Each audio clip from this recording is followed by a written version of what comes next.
And you don't want to reward somebody that's just followed orders. And in hindsight now, it's showing that we could have done better.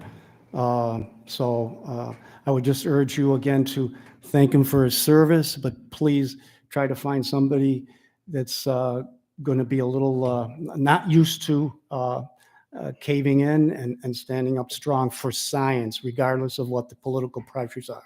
Thank you.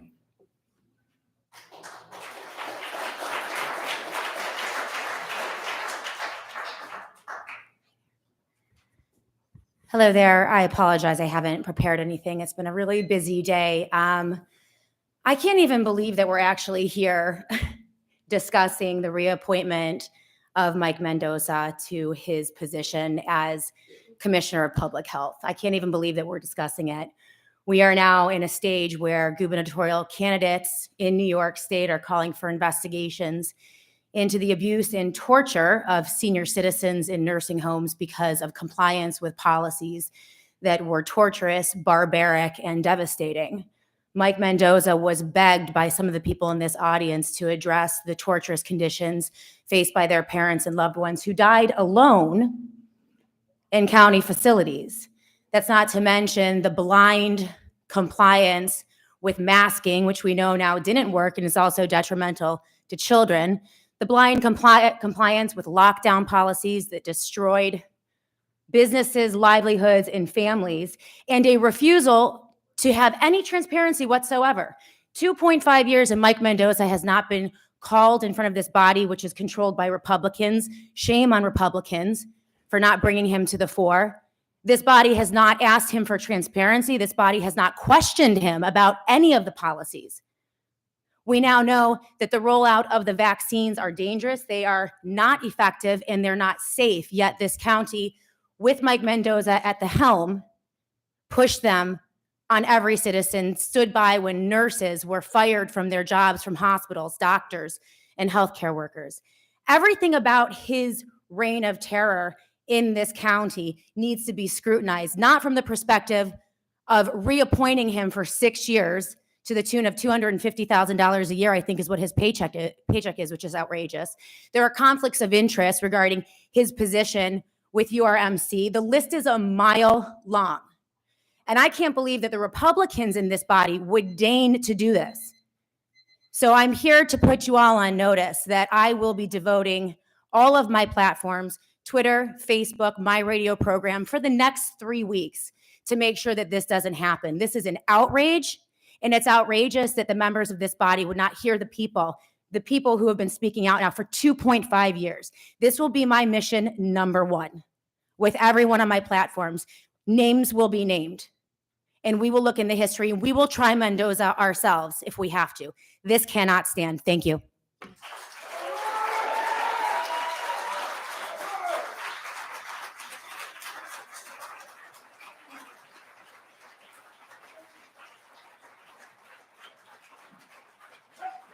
Our next 3 speakers are Jennifer Fonseca, David Stevenson, and Brenda Fish.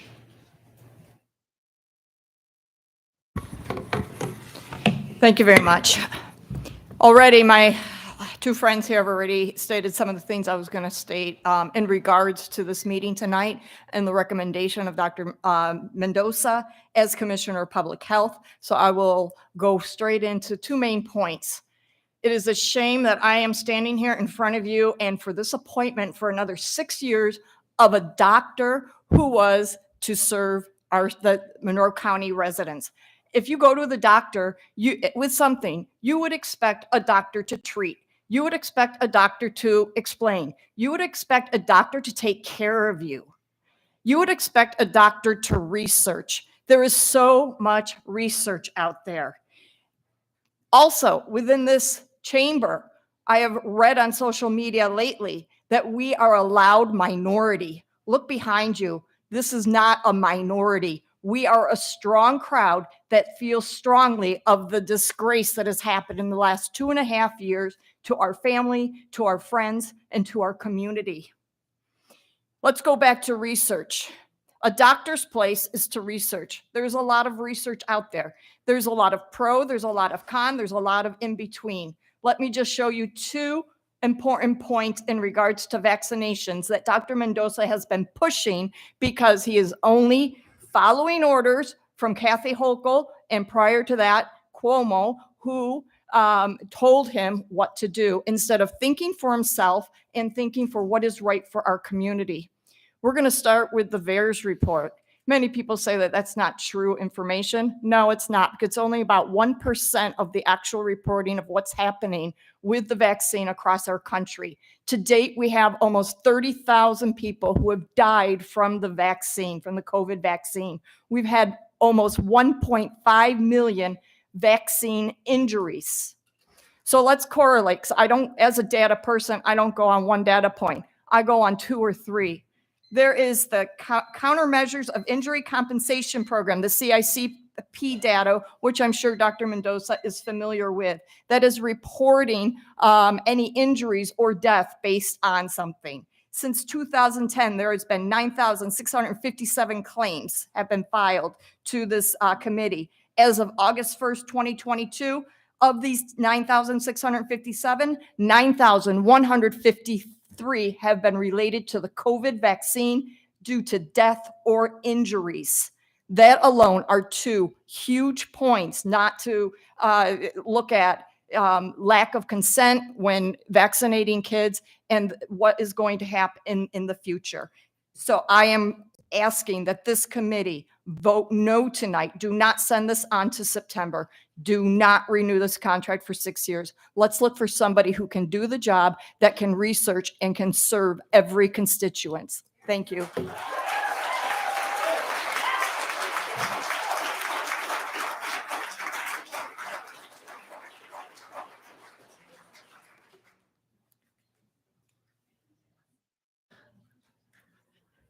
It is the purpose of the Department of Health to ensure the wealth transfer to local hospitals and universities while not caring about public health. Is the Department of Health to be a lackey for the national and New York State administrators and administrations to ensure their power and control of citizens without caring about their medical freedom? Mendoza should be required to provide financial information and tax records indicating his income and sources. We need transparency. We need full disclosure.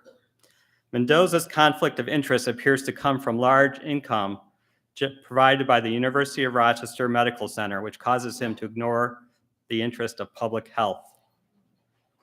Under his leadership, the Department of Health suppressed the knowledge of early treatment for COVID-19, which assists with the profitability of hospitals. If you don't get early treatment, you have to go to the hospital. Early treatment saves lives and prevents hospitalizations.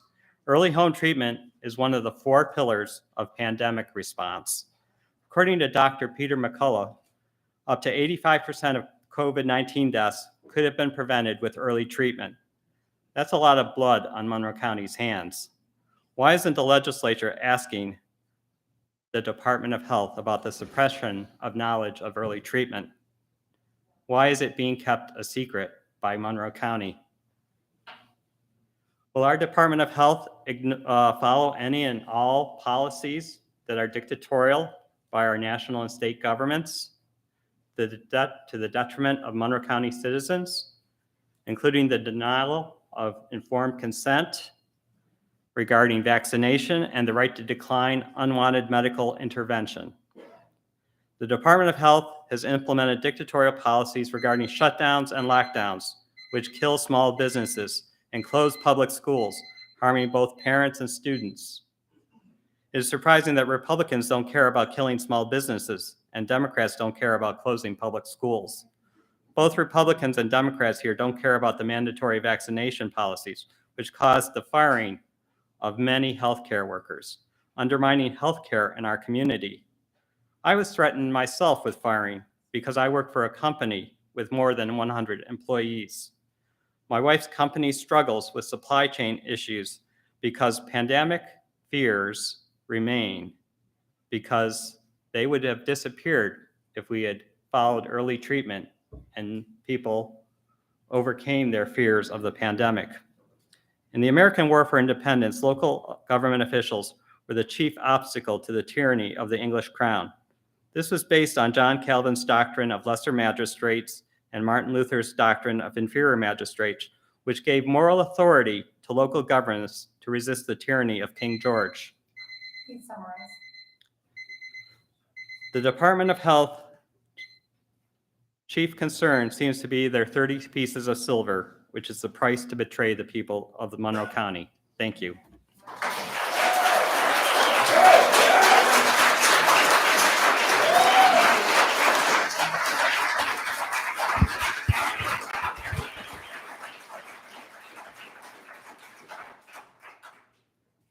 Good evening. What does it mean to be fair and impartial? Siri defines it as unprejudiced, refers to lack of bias in opinions and judgments. Fair implies the treating of all sides alike, showing no more favor to one side than another.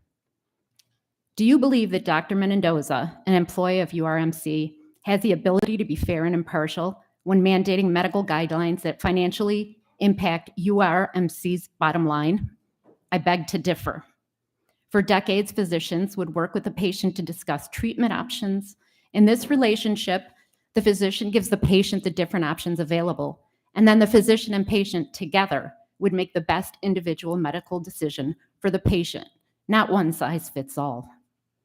Through my father's experience this past year with COVID, I was told by his physician she was limited to only 2 medications she could prescribe for the virus. That was the protocol for everyone. URMC would not allow their own physicians to prescribe based on their knowledge and relationship with the patient. It was dictated by the hospital. There are other options, but if another option is what you needed, too bad. The hospital, not your own physician, decides what you get. Why do you think that is? I have personally suffered from Dr. Mendoza's guidelines. My heart ached as I watched my child's religious exemption be completely disregarded. My child was given an ultimatum: COVID shot or you lose your job. I listened to a young nurse and mother at a rally who lost her job as she was told her medical exemption was also not acceptable. No one should ever be forced to make that kind of decision. People are affected by these decisions in many ways, not just medically. Even an unbiased physician may have some input on what is best medically during a pandemic. But are they experts on psychological, emotional, or economic results produced by quarantines, masking, or mass vaccination? Is one person qualified to weigh all that? I am offended that my rights and that of my community have been trampled, and the government has given overreach to entities like the Department of Health to enslave us and force us to do things we have every right to do. What goes into my veins and the veins of my children is extremely personal. My religious beliefs are extremely personal. Breathing is personal. Maybe some of you have forgotten, but I have not. These are God-given rights given by our Creator, not by the DOH, not by Dr. Mendoza, and not by the government. Didn't you all take an oath declaring you would help protect our constitutional rights? Is that not the responsibility of government at any level? Shouldn't we at least be canvassing for someone who could be fair and impartial? We, the people, have elected you to represent us and make sound decisions for us. I implore you, do not let us down by reassigning Dr. Mendoza, who would again be in a position to financially benefit a business at the expense of potentially harming us and violating our constitutional rights. This constituent is strongly opposed.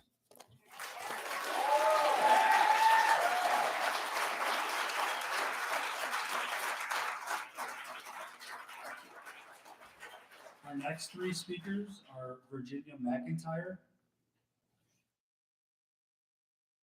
Aisha Karwitz, Kreitz, Sherry Stuhler, Cherie. Cherie Stuhler,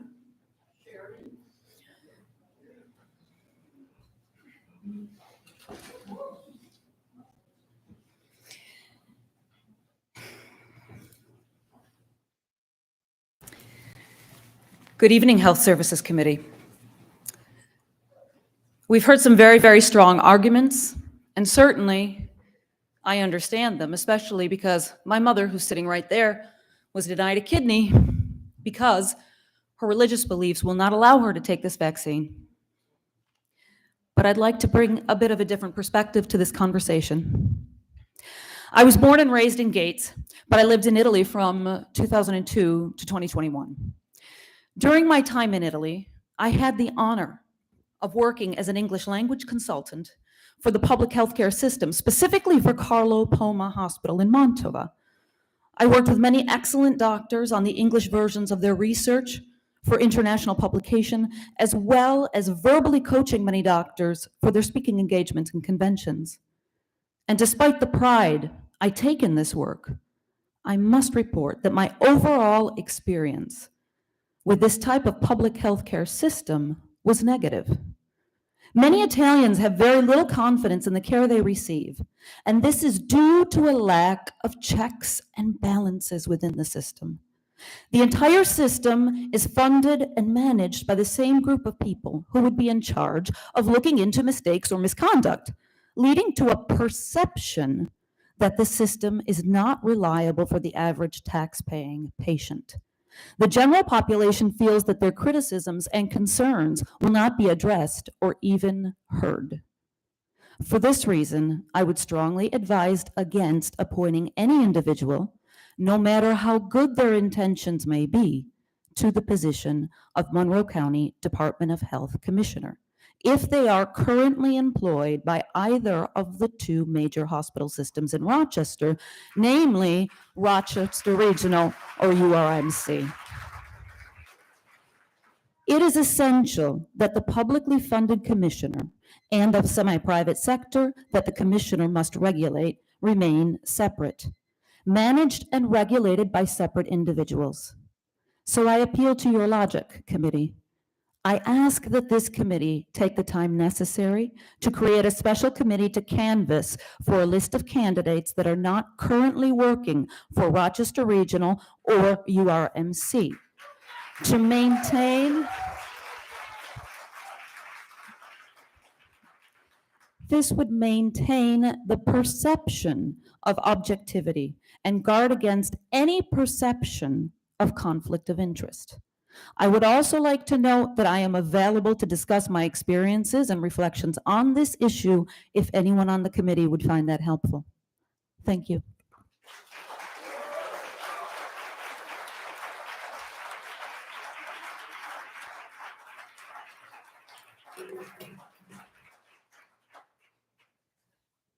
Hi, I'm here today to also oppose the reappointment of Mendoza, a man who is willingly to let me die, to be quite frank. You've probably never heard my story, but it's not an uncommon one. My life was saved by prayer and a Nobel Prize winning drug that has been around since the 70s, ivermectin along with zinc. It is effective at reducing the effects of COVID by keeping the disease from replicating itself. Politicians like Cuomo and Mendoza tried to refuse me the opportunity to take the medicine. I was on my deathbed. I was on a ventilator for 6 days before my husband won a lawsuit against Highland Hospital. They were then forced to give me ivermectin, even though they, following orders, would rather have let me die before their eyes. My mother and family had already come in to say their goodbyes, as directed by Highland Hospital. My husband sued the hospital, won, and in the nick of time, I was given that ivermectin through a feeding tube.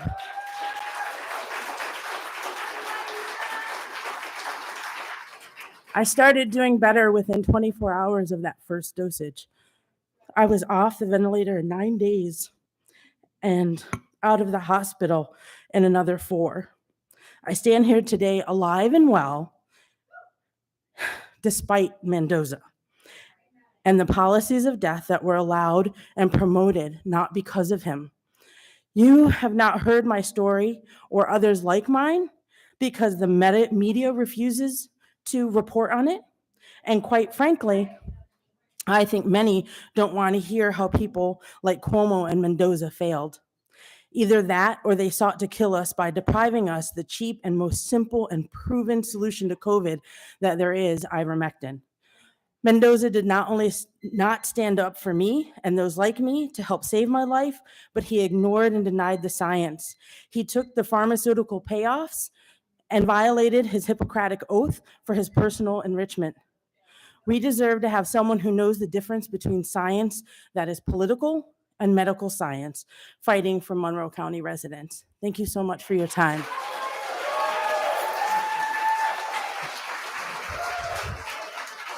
And as well, if any of you care to hear more of my story, please feel free to reach out to me and I will share my story. And I will tell you, after my story, there are hundreds like me in Monroe County.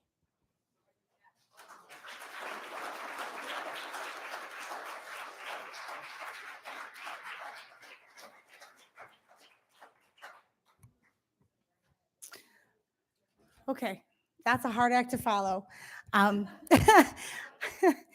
My name is Cherise Struhler. I am here for a couple of reasons. I have come here and I've spoke before in the middle of these mandates that were in place. I work in the school system. I watched in real time what happened to all of your children, your grandchildren, your nieces, your nephews. Any child in your life that you care about, I watched in real time. I have never in 17 years seen what I saw during these mandates. These kids that were straight A students now laying on their desk and not wanting to live anymore. You just had Kathy Hochul come out and address, oh, no more mandates, everything's great. Well, she happens to be up for re-election. But what we do have is a massive mental health problem created by all of these mandates that everyone willfully followed instead of hearing the people that were living it in real time. I came in here and I spoke to you all. And I said, this is bad. The suicides are real. These kids are turning to drugs. This is not good. We will not undo this. We have no mental health services anymore. I can't tell you the amount of phone calls I get begging, is there any resources? Is there anything? There isn't, because we already closed all of those too. The waiting list is months upon months. The learning gap that these children will face will never be made up, ever. You want to know why people are leaving the school system in rapid time? Because the full-on assaults that are happening within our school walls because of the diversity and the division that's been created by these mandates is nothing like we've ever seen. I have never seen, you fought when you were a kid, when one hit the ground, it was over? No, it's not. You now stomp on their head until you almost kill them. No one intervenes because everyone's scared. When will someone stand up? I came in here and I spoke, and at the end of my speech, I said, it takes one person to stand up for these kids. And no one did. So I'm here standing up again. All of these people are standing up again for every child, for every adult, for every person that lost their job, that lost their livelihood, that had to flee New York State, or that lost their loved one alone in a nursing home, or that faced their relative terrified to get treatment because they would be alone in the hospital. That stuff was real. Aisha's story was real. I stood outside that hospital praying for her, for my friend. We should not have to lawyer up to get medical treatment to save us.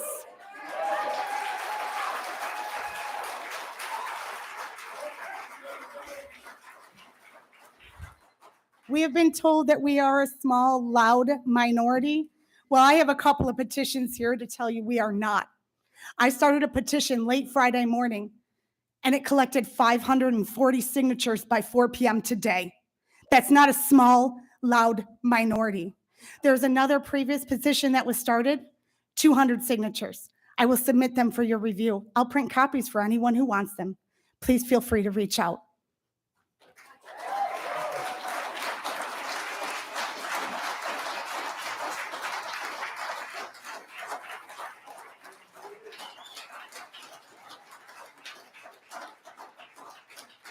Our next three speakers are Kelsey Randazzo, Julie Donahue, and Dr. Clayton Baker.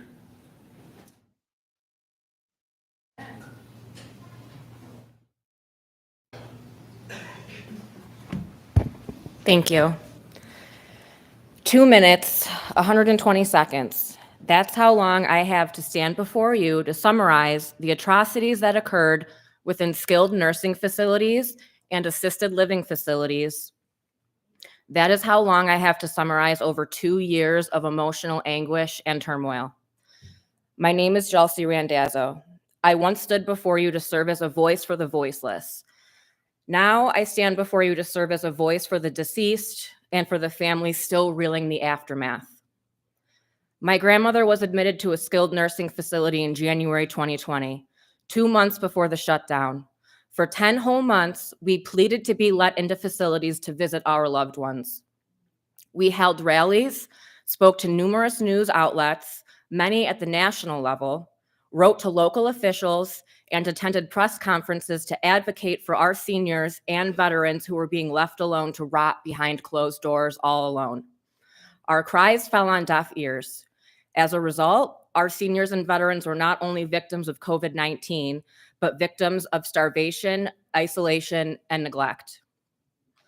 On December 8th, 2020, my family went to say goodbye to my grandmother as she took her remaining breaths. As I walked down the hallway, I encountered staff mingling in a small circle, maskless, talking, laughing, and exchanging smiles. While my family took turns to say goodbye, sharing a single shield between 5 of us, we bore witness to infection protocols still not being met to ensure protection of our loved ones. My grandfather, a proud Korean War veteran, had to hold his wife's hand for the last time through a rubber glove while staff were completely dismissive of guidelines. 1 month before her passing, my grandmother developed a UTI from being left in her own urine. Despite testing negative for COVID multiple times upon her return to her facility, she was locked inside her room for 12 days. During these 12 days, she was forgotten. No one helped her eat meals. No one helped her hydrate. Her bed sore grew from not being rotated, and 2 more were soon discovered on her heels from being stuck on the back in the same position for hours that turned into days. Her wheelchair was covered in dirt, feces, and old food. Her toenails were curled under her feet. Her fingernails were long and bedded with filth. Her hair was white, long, and unkept. My grandmother was better groomed and cared for at the funeral home in her casket than she was in her remaining 10 months alive. Dr. Mendoza, while families were locked out, it was your job to ensure protection. As Monroe County health official, it was your duty to ensure families were safe when we couldn't. We called your office multiple times only to be endlessly ignored. We stood outside of your office in October 2020, begging for a moment of your time, only for you to ignore us once again. We asked legislators, County Executive Adam Bello, and you, Dr. Mendoza, to drop into a skilled nursing facility and assisted living facilities to witness the atrocities that were occurring. We urged you to see them firsthand to show that safety and health protocols were not being followed. The COVID-19 pandemic was mishandled on the national level. It's time to admit that it was mishandled on the local level as well. There was poor communication and at times complete lack thereof, poor oversight, and little to no support. Families had to jump through hoops to try and get in touch with anyone, and when we were finally able to do so, we were met with misinformation and contradictive information. Many of our local elected officials, along with county executive and health commissioner, were completely incompetent. You are in charge at a local level and you failed. Please summarize. I hope you can cast your political ideologies aside, search within yourselves, and find your moral compasses to hold those responsible for their negligence in order to ensure this never happens again. Thank you.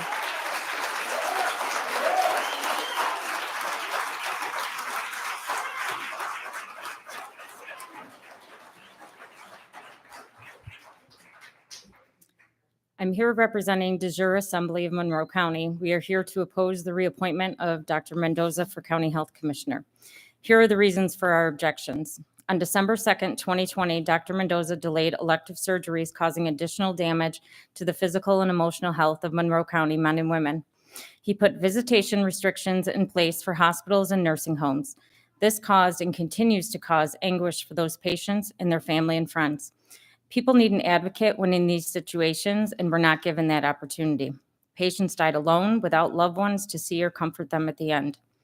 The efficacy of mask wearing has never been established. Masks cause harms in children regarding their academic and social development.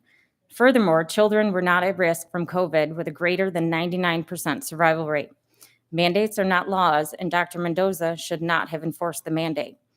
Small businesses were unfavorably and financially impacted. Some were forced to close due to the enforcement of unconstitutional lockdowns that Dr. Mendoza put in place.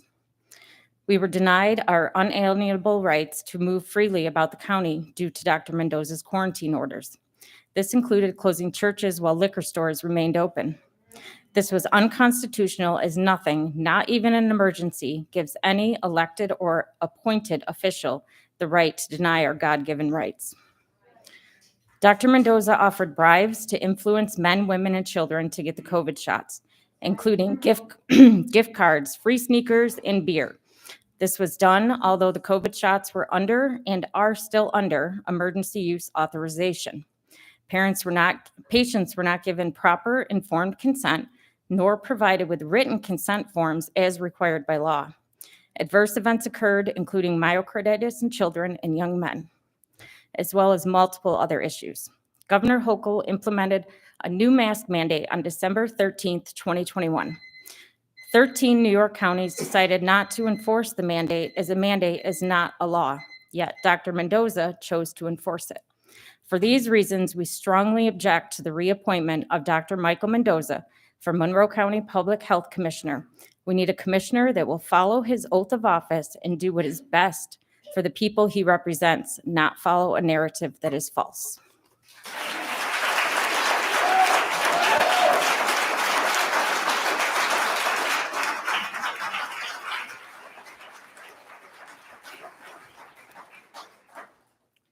Dear legislators, I have been practicing as a physician in Monroe County for 20 years, including throughout this pandemic. I have treated many COVID patients, and I lost some. I know what I'm talking about when it comes to COVID. This legislature should not be discussing Mike Mendoza's reappointment. This legislature should be investigating him for his mishandling of the local pandemic response. Mendoza's response to the COVID-19 pandemic locally here in Monroe County reminds me of the Vietnam general who said we had to burn down this village to save it.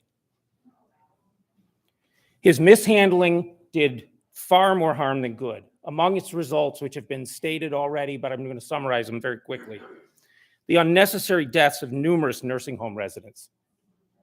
The jury's already in on what happened at the state level. Did anyone in our Monroe County stand up and say, those are bad decisions? No, they went right along with it. And what happened? What happened? We all know. Statewide, 15,000 deaths in nursing homes. Was it any different in Monroe County? The cruel and completely unnecessary isolation of thousands more nursing home residents. Totally unnecessary, cruel, it's already been described better than I could. The completely unnecessary keeping of thousands of school children out of school, particularly during the 2020-21 school year. Despite other counties, even in New York, down in Suffolk County, out in further west in Perry, New York, they managed to get their kids back in school because they had county people who allowed it to happen even within the restrictions placed by Albany. Did that happen here in Monroe County under Mike Mendoza? No. I'm going to put one other point in here that I actually wrote with another physician, a document that was heavily cited by the evidence available at the time in July of 2020. It was signed by 24. I managed to get 24 practicing physicians in Monroe County to sign this document saying we can get the schools open. We can do it. I sent it to Dr. Mendoza, never heard another word. And then very quietly, the people who had signed it started to get intimidated at their jobs for speaking out. I'll give you that document. It's aged very well, if I do say so myself. Then the highly questionable handling of COVID funding through organizations such as Common Ground Health and others, not to mention his grossly inappropriate conflict of interest with U of R. This was brought up to this body during the COVID period when it was remote. It wasn't addressed. And this is only a partial list, okay? This mishandling of the pandemic has caused irreparable harm to many thousands of Monroe County residents. I'm not even getting into the economic side of it. For the good of the community, he needs to be replaced. Replacing him, I want to say one other thing and I'll step down. Replacing him can be done efficiently and effectively. In the letter I wrote to all of you, I offered to assist in the process of finding suitable replacement. I know other people who will help. It can and must be done. I'm happy to speak with any of you in more detail if you wish. You have my contact information. I implore you to do this. Fauci is stepping down before he gets investigated. Zucker and Cuomo are long gone. It's time for Dr. Mendoza to go too, just like them. Thank you for your time.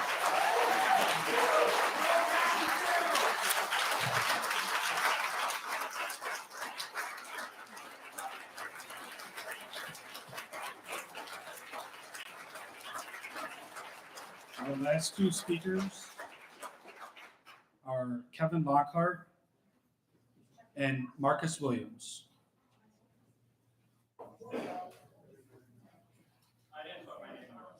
I'll say something real quick though. Don't laugh Oh, and sneer over them while they're talking. You listen to them while they're talking. Damn cowards. Please take a seat. You'll have a chance during public forum.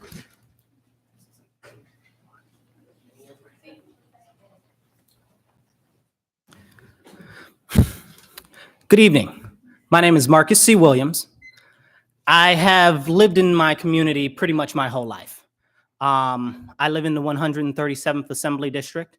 We have had a lot of serious issues as far as economic development goes, as far as the individuals and the total money that we have. So we have been extremely impacted by the COVID measures that have been taken by the county. A lot of people do not have a lot of resources or money, so they have felt pressured into taking these shots, which they did not want to take originally. I spoke to a couple of people last night on a completely different subject, and that's what they shared with me. They felt that they were pressured into doing this. Now we know that a lot of these shots and stuff like that were not the best choices for a large portion of people. And it's still going very unaddressed in the news, but we're starting to see victories come out legally from people who have been impacted by this adversely. We just saw the win for $10 million the other day, but it really goes back to the policies that are being implemented in our county because local governance is the most important. Right now, Mr. Mendoza is about to be reappointed. I have personal feelings about that, but I'm not here to talk about my personal feelings. I'm here to request from all of you that if this does go through, that you're willing to actually use your advocacy power for us as the community members to say, hey, maybe we should look into other alternative options like many other counties did. We're not getting that. We are getting demands that are being pushed from on high, from Albany and stuff like that. We see policies that are affecting businesses. I'm a small business owner. We were affected by that. Many small businesses had to close, are still struggling right now because of the poor COVID policies that have been implemented, not to mention the masking, which we know. I have advocated for the use of K and N95 masks from the beginning, saying that those cloth masks and the ones that say that they're not to prevent virus transmission are no good. But nobody wanted to listen. We know that a lot of these things were not good for a lot of people, not for mental development as far as schools go, and not for education. All I am humbly asking is that if we're going down this road again, that we do not force all of the people to comply with these measures and leave it up to them as independent, sovereign citizens and individuals.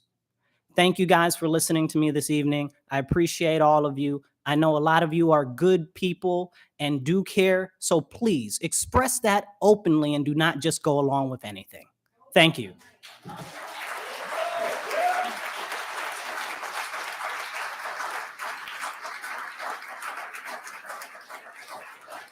This concludes the public forum.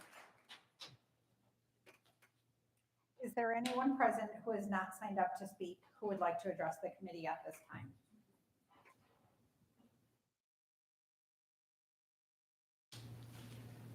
This concludes the public forum.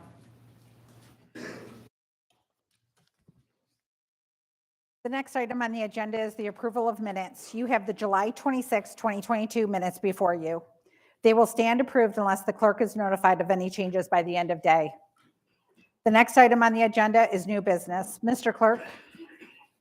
Referral 22-0261, confirmation of the reappointment of the Commissioner of Public Health. How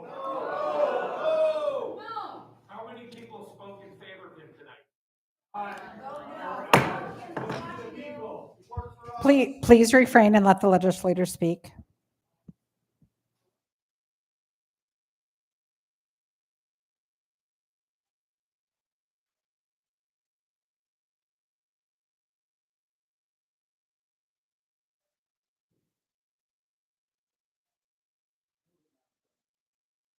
Moved by legislator Blakely. Second by legislator Hasman. Is there any discussions? Legislator Dondorfer.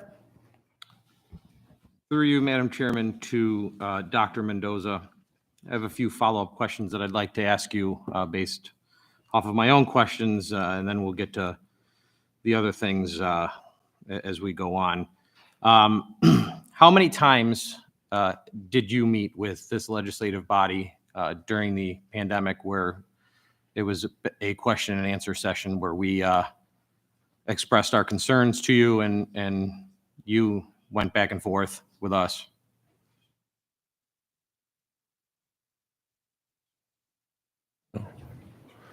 So through the chair, I recall one evening session for about 2 hours where we entertained questions from the legislature. Through you, Madam Chairman, to Dr. Mendoza. And we had weekly COVID calls with elected officials from the county for at least 6 months during 2020. Okay. Let's not forget myself, Legislator Hebert, and Legislator DeFlorio, that you allowed into your office to talk and go back and forth on a couple things. Through you, Madam Chairman, to Dr. Mendoza, I've been very critical from the very start in regards to the nursing home debacle that Governor Cuomo started. I went after Governor Cuomo equally through the press and through statements that are made. Do you have any local control over the policies that were set and what happens here in our nursing homes right here? Through the chair, my local control, if you will, really is no more than influence. The nursing homes are regulated by the state health department. You'll recall that I issued a complaint about one of our local nursing homes because of concerns that I identified in that nursing home to the state health department. Through the chair. Excuse me, I'm going to ask again, people in the gallery, if we could be quiet so we can allow the legislators here. Continue. Through you, thank you. Through you, Madam Chairman, to Dr. Mendoza, in regards to the upcoming school season, in regards to masking that we have obviously argued with you about in regards to the school districts and the kids being in school, we all know that policies and politics set aside. Governor Hochul made her announcement the other day in regards to masking back in the schools. And I think at this point, it's safe to say that, you know, I think we're past the masking thing. Do you see or do you feel as though you are going to support any vaccine mandates that are coming out for the students? Whether, can we let Dr. Mendoza answer real quick, please? Okay. Through the chair, if you follow the data, you'll notice that our numbers here in Monroe County are actually quite favorable. I have every intention of following the CDC and the state health department's guidance on masking for the year coming up. Through the chair.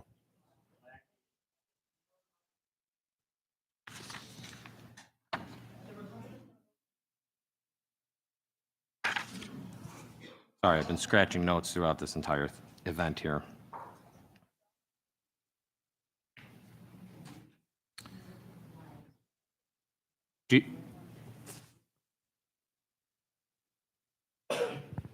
I was waiting until all the comments stopped from the back so we can have a dialogue back and forth. So through you, Madam Chairman, to Dr. Mendoza, again, I just asked about the mask mandates and the vaccine mandates. Do you feel as though the state guidelines are acceptable guidelines and something that we should be following here in Monroe County? Through the chair, yes. I believe the state guidelines are what they are. They're guidelines. They're not mandates. At this point, every school district will act according to their board in cooperation with their community. Through the chair. Through you, Madam Chairman, to Dr. Mendoza, when the school districts have reached out, have you been available for them and have you sat down and spoken to them in regards to the policies and procedures? And if they've expressed discontent with that recommendation from you, has there been any follow-up with them not adhering to what your recommendations are, because they are just recommendations, am I correct? Through the chair, I've met with the school superintendents from the public schools about an hour a week, every week since March 13th, 2020. We also met with the private schools regularly. Okay. My statements are recommendations. I certainly invite their input. I invite their disagreement. And we have a dialogue every week. I've asked them repeatedly, if this is not useful for you all, please let me know. But they have repeatedly every week asked to meet with me, and I've been happy to do so. Through the chair. Through you, Madam Chairman, to Dr. Mendoza again then. So if a private school said that they weren't going to mask mandate, was there anything that the health department went against them for, or is that something that they had the legal authority to do? Schools report to the state health or state education department. And so if anything, we would have made the state education department aware of what a school was doing, but we don't have any ability to enforce them. Through the chair. And through you, Madam Chairman, to the administration at this point, have there been any other RFPs or RFQs that have gone out to seek anyone else's interest in this position?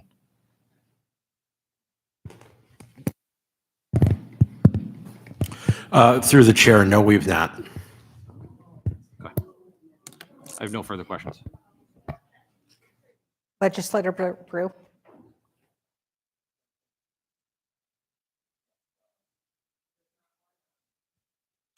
Hello. Yes, through Madam Chair, I'd like to explain my vote. What we have here tonight, I thought it was a very lively dialogue, and I appreciate the speakers coming in and speaking. I know there are two sides of this, and very, very vocal. And but what I'd like to do in explaining my vote is that here we sit, we're representatives of the Human Services Committee, we have 7 people here. The entire legislative body consists of 29 people, representing approximately 740,000 people in the county.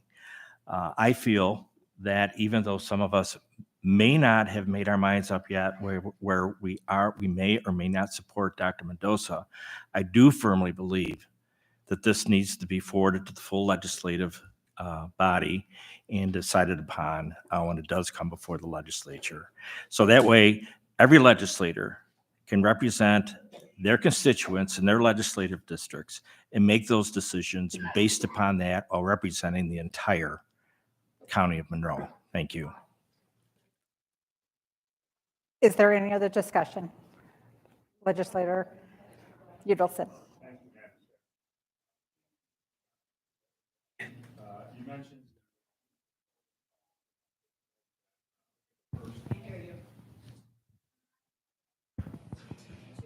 For the first several weeks or even months, there was as many as 3 calls a week for elected officials and other people from healthcare systems. I have 2 questions just for clarification. As far as the schools, did you as health commissioner have the authority, or did you in fact shut down schools or instruct them on measures they had to take? Through the chair, the decision to close a school is solely at the discretion of the school and their board of directors. My role is to provide scientific guidance and clinical advice so that they can make their decision Please. on their own. Through the chair. Please, can we allow the legislators and the administration? If you're going to disturb the business, we will have to remove you. Thank you.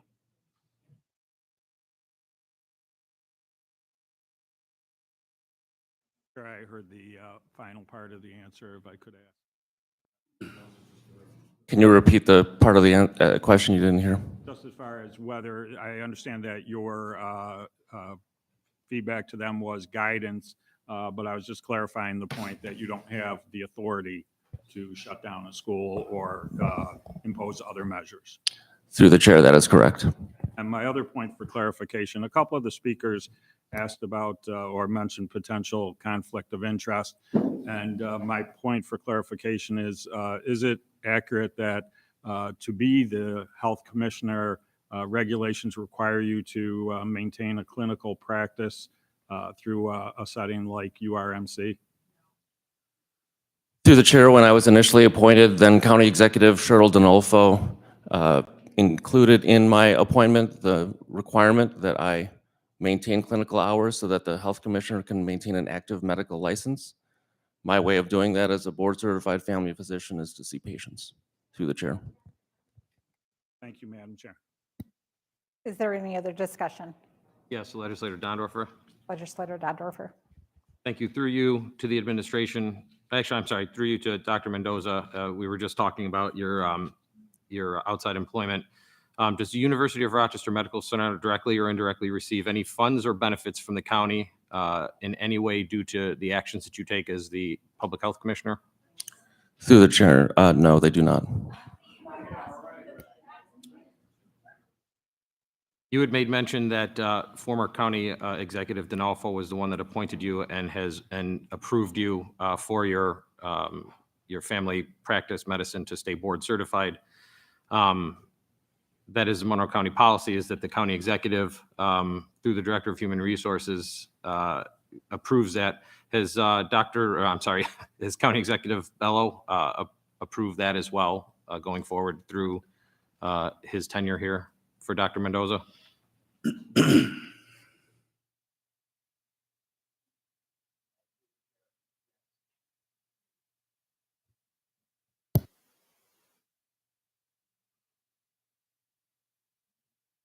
yield the floor. Sorry. Is there any other discussion?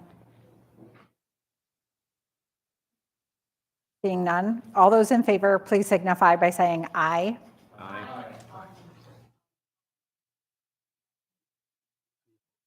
Any opposed?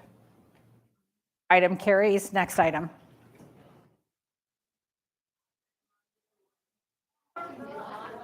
Referral 22-0262, authorize a contract with St. John Fisher University Wegmans School of Pharmacy for support of the Public Health Pharmacy Fellowship Program at the Monroe County Department of Public Health.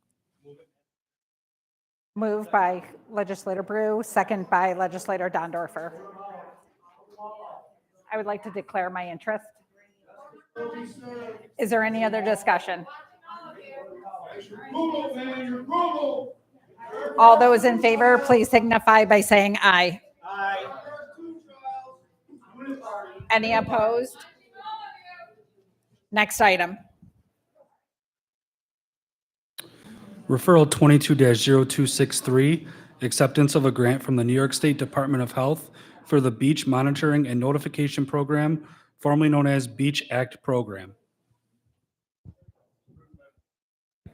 Moved by legislator Keller, second by legislator Dondorfer. Is there any discussion? Seeing none, all those in favor, please signify by saying aye. Any opposed? Item carries. Next item.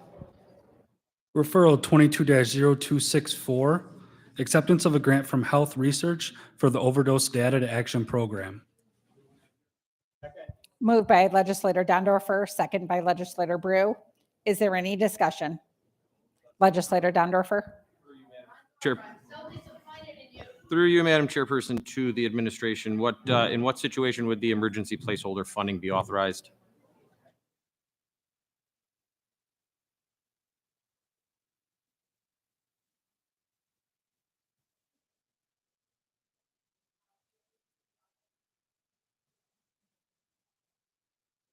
Would be authorized if the additional funding came through the CDC to the state health department and then filtered down to the counties. Thank you. Is there any other discussion? Seeing none, all those in favor, please signify by saying aye. Aye. Any opposed? Item carries. Next item. Referral 22-0277, amend Resolution 415 of 2021 to accept additional funding from the Children's Bureau and Office of the Administration for Children and Families through a subcontract with the University of Maryland, Baltimore for improving systems and implementing interventions to support lasting reunification of families. Moved by legislator Brew, second by legislator Keller. Is there any discussion? Seeing none, all those in favor, please signify by saying aye. Aye. Any opposed? Item carries. Are there any other items or matters to come before this committee?